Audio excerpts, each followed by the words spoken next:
Kwa upande wako na kwa upande wa vyama pinzani kabisa, unazungumziaje uchaguzi uliopita?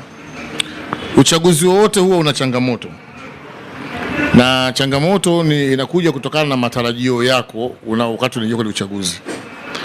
Sasa matarajio yakienda tofauti na jinsi ulivyokusudia, unaweza ukasema uchaguzi haukuwa huru na haki, nimeibiwa. Lakini ikitokea umepata kile ambacho umekipata kwenye huo uchaguzi, utasema uchaguzi ulikuwa huru na haki. Sasa na uchaguzi namna gani unaingia kwenye huo uchaguzi? Kwa mfano, mimi nimetembea karibu nchi nzima kwenye uchaguzi huu nikiwa na mnadi mgombea urais Mheshimiwa Philipo John Fumbo, aligombea kwa tiketi ya DP, lakini pia nilikuwa na nadi wagombea ubunge na udiwani. Kule mikoani ulikuwa ukienda, changamoto kubwa hasa kanda ya Ziwa. Niseme kweli, kanda ya Ziwa nilikuwa nakutana na watu wanakuuliza, hivi haya anayofanya Mheshimiwa Rais wewe uyaoni? Kwa nini msimunge mkono? Na mimi namuuliza, una fedha mfukoni? Sina.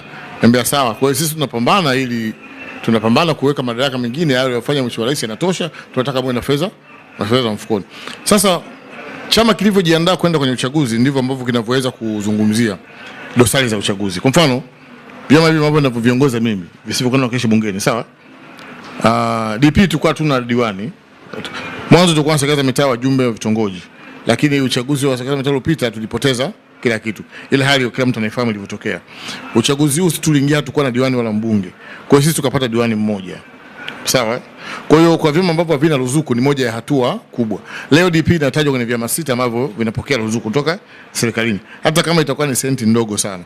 Kwa hiyo ninapozungumzia uchaguzi kwa ubaya, nitauzungumzia uchaguzi wa ubaya kwa sababu kuna maeneo ambayo nilikusudia kushinda, sikushinda. Lakini kwa nini sikushinda? Utakuta kwamba kitu ambacho kilikuwa kinaleta shida ni nguvu ya namna ya kushiriki siasa. Vyama ambavyo vinapata ruzuku na vya kwetu vinakuwa na tofauti. Kwa hivyo tulikuwa tunashindwa fedha, hatukushindwa hoja. Hoja tulikuwa nazo. Lakini wapo ambao wanalalamika kwamba sisi uchaguzi haukuwa huru na haki, tumeibiwa. Sawa? Wengine wanaenda mbali, wameibiwa kwenye urais. Sawa, wengine wanasema wameibiwa kwenye bunge. Sawa. Lakini mimi nimekuwa nafuatilia sana. Mimi ni muumini wa kuzungumza kile ambacho ninakiamini na ambacho nimekifanyia kazi.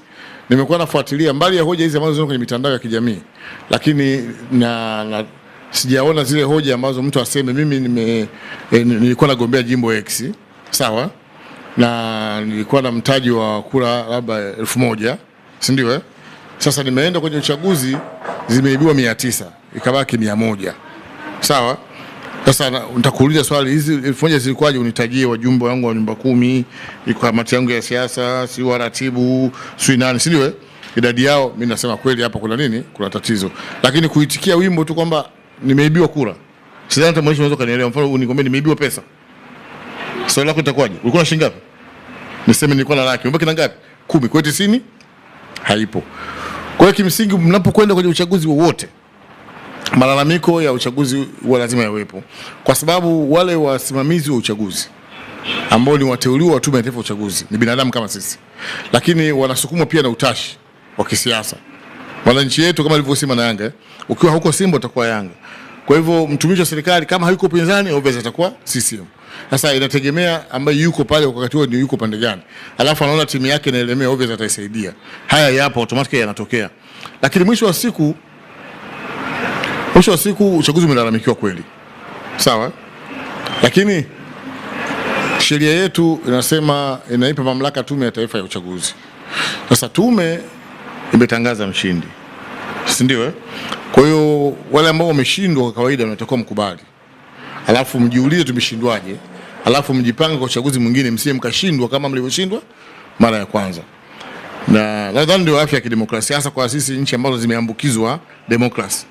Kwa zile nchi ambazo wanasema zimekoma kidemokrasia, utaziona zile zimekuwa majanga. Juzi hapo nilimsikia rais anayeongoza Marekani, Donald Trump, naye analalamikia uchaguzi. Kwa maana kaibiwa kura, ni rais alafu kaibiwa naye kura sasa. Sasa utajiuliza hao ndio wanafundisha sisi demokrasia. Kwa hivyo ule wimbo wa kuiba kura na kuibiwa ni wa kwetu sote. Sawa? Lakini huwa unaimbwa tu pale unapokuwa umekosa. Ila ukipata inakuwa Kulikuwa na swala la baadhi ya wagombea katika majimbo mbalimbali walikatwa kabla ya uchaguzi. Watu wamekuwa wakilalamika kwamba swala hili limepelekea kuminywa kwa demokrasia ya vyama vingi. Wewe unalizungumziaje hili swala? Changamoto ambayo tulikutana nayo sio nizungumzie kwa mfano kwa chama cha DP. Mimi na mfano wa wagombea ambao kama 5 6 hivi walikatwa. Ambao nazungumza ambao niliongea nao na wengine nimekutana nao moja kwa moja. Unajua zile fomu za anazopewa mgombea, zile fomu zinaandikwa kisheria. Zina lugha fulani ya kisheria. Sasa kama zina lugha ya kisheria, unapozijaza lazima uwe makini sana. Sawa? Kuna fomu ziko zinatembea kwenye mitandao, mtu unakuta umeandikwa umezaliwa tarehe ngapi. Sawa? Panic ya mgombea anajaza tarehe ile aliyochukulia fomu ya ugombea. Unakuta tarehe 20 mwezi wa 9 2020. Sasa ile kwenye fomu kwa mujibu wa kanuni zake ni kosa. Kwa hiyo watu wengi wameenguliwa kwa sababu ya makosa ya ujazaji wa zile fomu. Na mimi nalikiri kwangu limetokea. Kwa mfano nilikuwa na mgombea alikuwa anakubalika kwenye kata ya moja pale Tabora, kata ya ile ya Mwinyi. Sawa? Na angeweza kushinda kwa umaarufu wake.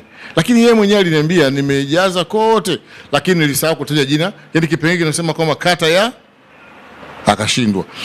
Alafu kuna lugha fulani kwa mfano unasema zile fomu zimeandikwa yaani sawa fomu ile ugombea ubunge. Sawa? Ilikuwa imeandikwa fomu ya ugombea ubunge. Si ndio? Sasa mtu anaandika kwenye fomu anaandika najaza fomu ya kugombea ubunge. Ya kugombea ubunge. Na ile fomu inasema ugombea tayari umeshakosa sifa. Kwa hivyo maana yake nini? Maana yake ni kwamba zipo hila zinaweza kawepo kwenye siasa. Lakini pia upo uhalisia wa namna wagombea ambao walivyokosea kujaza fomu. Niliona baadhi ya fomu ya chama fulani huko ng'ambo ya mto. Niliziona. Nafikiri hata wao sasa hivi wapigi kelele. Ziko kiziangalia tu unaona kabisa kwamba mgombea hapa amefanyaje? Amekosea. Lakini siasa ikoje? Mimi nikikosea kujaza fomu alafu na wewe kwenye siasa kumbe lazima nilalamike. Siwezi kukiri kosa kirahisi. Unless otherwise uwe umejaa kidogo ukweli. Lakini vinginevyo utatafuta mtaji. Kwa maana tumeibiwa, tumefanyaje? Nitakupa mfano mdogo ambao utakuwa mchungu kidogo. Kwanza ndugu mwandishi unielewe kwa mimi ni muumini wa siasa za kistaarabu. Siasa za hoja. Siasa ambazo hazihusu kuhusiana maungoni. Lakini siasa ambazo ni za ukweli. Ukiwa mkweli kwenye siasa mimi tutakwenda pamoja. Lakini ukiwa na kona hatutakwenda pamoja. Nataka mwanasiasa alalamikie jambo ambalo yeye mwenyewe amelifuatilia, amelisimamia mpaka mwisho. Sawa? Kwa mfano nikuulize mwandishi, unaambiwa mtu anakuambia humu kwenye chumba hiki kuna watu wawili wamelala. Si ndio? Wewe uko nje. Kuna watu wawili wamelala. Alafu akija mtu mwingine akakuuliza chumbani kuna nini, utajibuje? Sina jibu. Nitamjibu kwamba kuna watu wawili wamelala kadri nilivyoambiwa. Unaona? Wakati hujawaona wale watu wawili. Na wewe uliambiwa. Wewe uliambiwa humu ndani bwana kuna watu wawili wamelala. Akaondoka ile kuambia anakuja mwingine kuna nini, unasema kuna watu wawili wamelala ndani lakini hujawaona. Sasa unathibitishaje kama kuna watu wawili wamelala mle ndani? Anakuuliza bwana, hebu nithibitishie nani wao wamelala. Mwenye mshikaji kaniambia tu hapo. Maana yangu nini? Unaona kwenye mfano uchaguzi umefanya juzi. Mimi nilikuwa wakala wa majumuisho ya kura za rais.